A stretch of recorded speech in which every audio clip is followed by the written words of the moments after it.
What is happening, everybody? Josh here, and we're back with our weekly shop update. The first thing we're going to do, it's going to be a short one today. We're going to highlight the new product that we got. This is the PSP popper from Rainey's. So the one cool aspect about this popper is that it can also be a diver. So it's a popper slash diver. Turn it this way onto the hook orientation. It's going to pop, turn it that way, and it's going to dive. So pretty cool product. 2 sizes, 5 colors on our website. Fun little product. They are pretty big, so be mindful of that depending on what you're targeting. But again, very, very cool little product.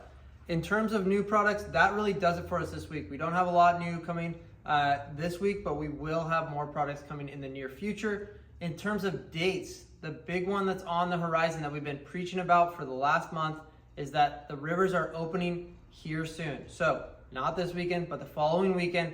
Things are back in business down here in Southwest Washington, and we can't wait. So be sure you're tying up a bunch of flies. Be sure all your gear's ready. Be prepared because it's going to be a ton of fun. In terms of fishing, this past week we were not able to get out and go fishing. We scoured some different areas, looked for some different things, but it was overall just another exploratory mission that we did not produce a bunch of fish for. But we will keep you updated. We were on the hunt for carp, if anybody is interested. We were looking, we heard some rumors. We're still on the hunt for those. We will figure it out. As always, hit like, hit subscribe, and we will see you guys next week.